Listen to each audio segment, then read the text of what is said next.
Video ini digunakan untuk UTS Pasar dan Lembaga Keuangan Universitas Sibernis Asia. Nama saya Desi Permatasari. Pada presentasi ini, saya akan membahas produk dana pensiun lembaga keuangan dari Bank Negara Indonesia atau BNI. Agenda presentasi kali ini adalah 1. Pengenalan produk, 2. Mekanisme pengelolaan dana, 3. Instrumen investasi dan resiko, 4. Manfaat DPLK BNI, dan yang kelima, aspek perpajakannya. Info terkait DPLK sendiri atau yang disebut produk Simponi bisa dilihat langsung pada website Simponi Bank BNI. DPLK merupakan lembaga yang menyelenggarakan program pensiun bagi masyarakat maupun karyawan perusahaan, serta menyetorkan iuran secara berkala dan dana tersebut diinvestasikan hingga peserta memasuki usia pensiun.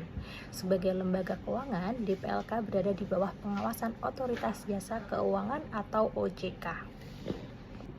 DPLK BNI atau Simponi merupakan salah satu DPLK terbesar di Indonesia yang dikelola oleh Bank Negara Indonesia.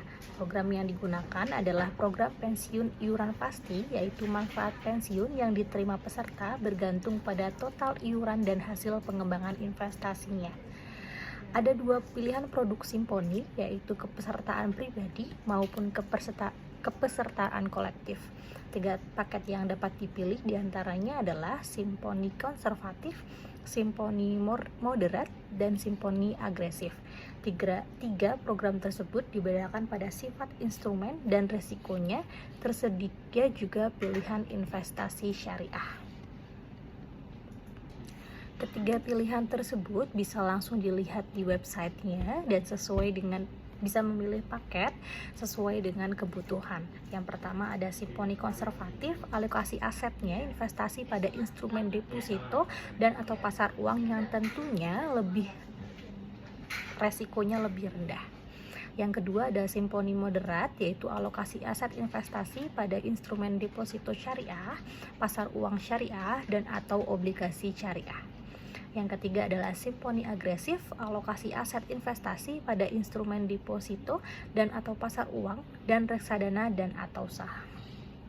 Mekanisme DPLK sendiri cukup sederhana. Peserta menyetor iuran secara rutin, kemudian dana tersebut dikelola dan diinvestasikan pada berbagai instrumen keuangan seperti deposito, obligasi, maupun pasar uang sesuai kebijakan investasi.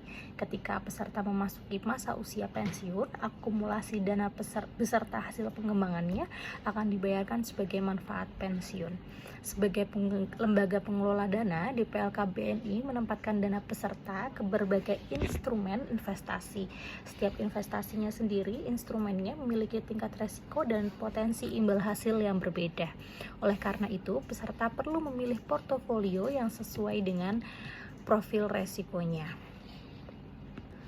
DPLK memberikan manfaat utama berupa kesiapan finansial saat memasuki usia pensiun. Selain itu, peserta juga memperoleh kemudahan karena dana dikelola oleh profesional sehingga tidak perlu melakukan pengelolaan investasi secara mandiri.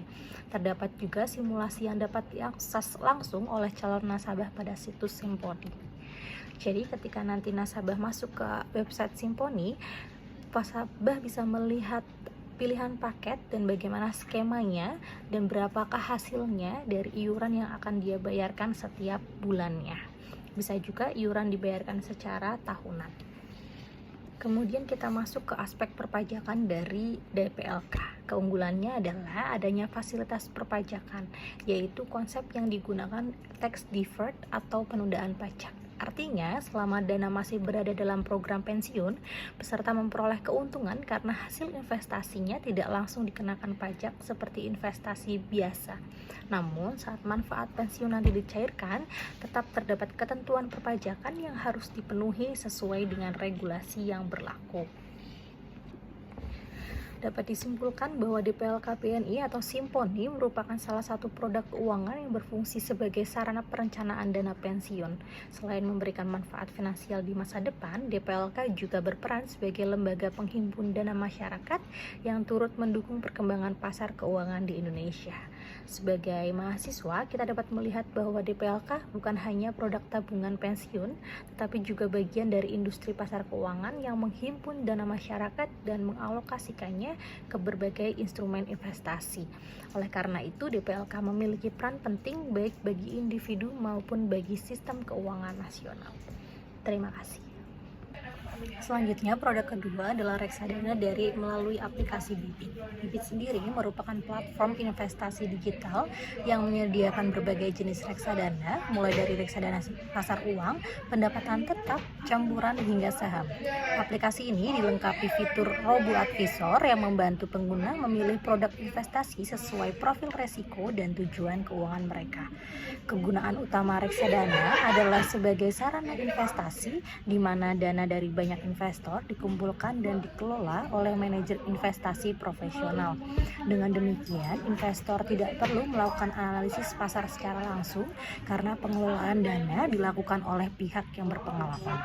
Bagi nasabah, reksadana di Bibit memiliki beberapa manfaat. Pertama, investasi dapat dimulai dengan modal yang terjangkau sehingga cocok bagi mahasiswa dan investor pemula. Kedua, dana dikelola secara profesional oleh manajer investasi. Ketiga, terdapat diversifikasi investasi yang membantu mengurangi resiko. Selain itu, seluruh proses investasi dapat dilakukan secara praktis melalui aplikasi, mulai dari pembelian hingga pencairan dana. Dengan kemudahan penggunaan, modal yang relatif kecil, dan pengelolaan yang profesional, reksadana melalui aplikasi Bibit menjadi salah satu alternatif investasi yang menarik bagi masyarakat yang ingin memulai membangun kondisi keuangan yang lebih baik di masa depan. Terima kasih.